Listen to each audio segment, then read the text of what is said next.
करत नाही. शब्दाचीच शस्त्रे यत्न करू, शब्देची अमुषा जीवाचे जीवन आणि शब्देची वाढी धनजन लोका. तुका म्हणे पहा शब्देची हा देव आणि शब्देची गौरव पूजा करी. ज्यांनी आपली अस्मिता आणि अस्तित्वाचा शोध करून दिला ते जगद्गुरु संत श्री तुकाराम महाराज. मावशी, वेळ आली तर जेवणाचं ताट म्हणा, पण लेकरा पाखराला शिकवा. दिवसा ग्रामशुद्धी आणि रात्री ग्राम जागृती ज्यांनी केली ते वैराग्य मूर्ती गाडगे बाबा. हातकडीच्या तालावर मेरा रंग दे बसंती चोला म्हणत फासावर चढले ते सरदार भगतसिंग, राजगुरू आणि सुखदेव. या देशाच्या लोकांच्या लोककल्याणाकरिता ज्या ज्या सर्व महापुरुषांनी आपलं आयुष्य अर्पण केलं त्या सर्व महापुरुषांना मी या ठिकाणी अभिवादन करतो.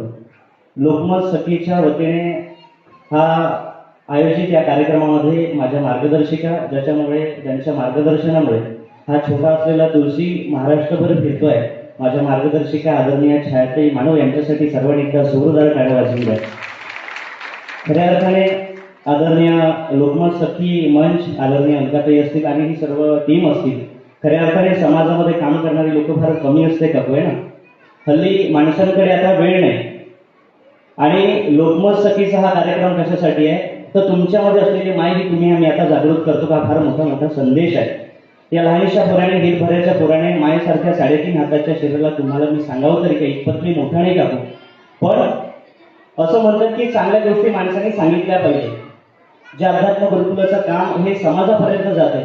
तुम्ही तुमच्या जीवनाची जे काही रहाडगड चालवता ते संपूर्ण काम जेव्हा तुम्ही करता तेव्हा तुम्हाला वाटते की आता मी थकली, वाटते का?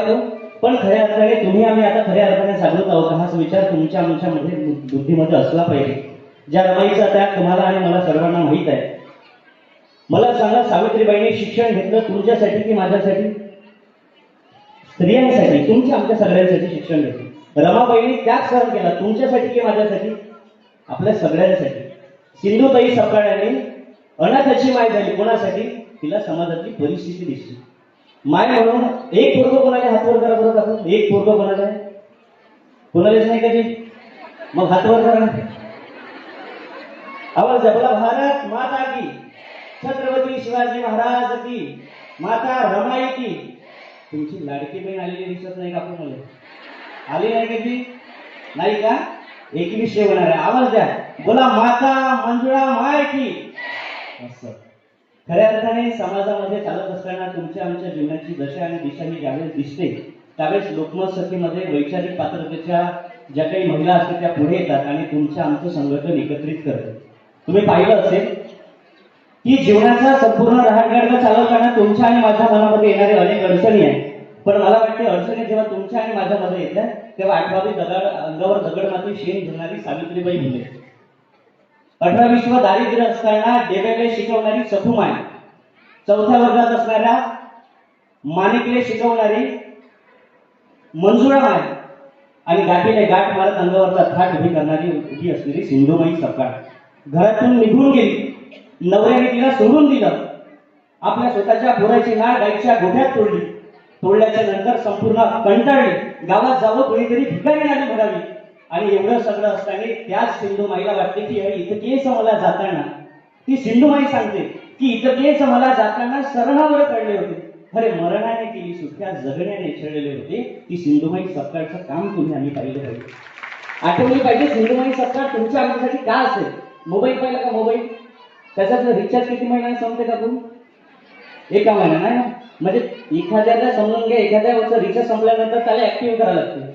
एखाद्या मोबाईलची चार्जिंग संपल्यानंतर त्याला चार्जिंग करावं लागते. याचा सेल गेल्यानंतर दादा त्याचा सेल टाकणार आहे म्हणजे याला चार्जिंग करावं लागते ना. हे तुमचं आमचं चार्जिंग पॉईंट आहे. लोकमत सखी म्हणजे तुमचं आमचं चार्जिंग पॉईंट आहे. आणि म्हणून तुम्ही आम्ही आता हा विचार केला पाहिजे. तो वेगळ्या धर्माची, ती बाई वेगळ्या धर्माची, अर्ध्या बाहेर आपली चांगली साडी घातली म्हणूनच राग करते. हे आता सगळं सोडून जायचं आहे आपल्याला. पण खऱ्या अर्थाने जीवनाचं जे काही असते, जीवनाची जी काही रेलचेल आहे ही तुम्ही आम्ही आता खऱ्या अर्थाने समजून घेतली पाहिजे. खऱ्या अर्थाने अनेक विचार करताना आठवते की खऱ्या अर्थाने अजूनपर्यंत स्त्रियांचं आयुष्य कसं आहे ते. आमचं पुस्तक आम्हाला सांगते की मुलगी शिकली प्रगती झाली. आमच्या पुस्तकात आम्ही वाचतो की मुलगी शिकली प्रगती झाली. पण तीच पोरगी जेव्हा एखाद्या विकासाच्या वाटेवर येते, शिक्षण घेऊन जेव्हा ती या समाजामध्ये वावरते, खऱ्या अर्थाने तीच मुलगीला खऱ्या अर्थाने स्वतंत्र आहे का, हा प्रश्न तुमच्या आमच्या समोर आहे. आमचं पुस्तक आम्हाला सांगते मुलगी शिकली, प्रगती झाली. मग त्या पोरीची खरंच परिस्थिती कशी आहे? एक तर ती पोरगी हिची व्यवस्था मारते, एक तर ती पोरगी तिच्या गर्भात मारली जाते, आणि जर ती गर्भात मेली नाही तर हिची व्यवस्था तिला मारण्याला भाग पाडते. तुमच्या आमच्यावर, अरे तुम्ही म्हणता की आम्हाला स्वतंत्र आहे. तुमच्या आमच्यासाठी मला सांगा, छत्रपती शिवाजी महाराजांच्या काळात राजेशाही होती, आता लोकशाही आहे. राजेशाही म्हणजे एखाद्या राजाच्या मनाने चालणारा राज्य, ते छत्रपती शिवाजी महाराजांच्या काळात होतं. लोकांनी लोकांसाठी चालवलेलं राज्य ही लोकशाही आहे.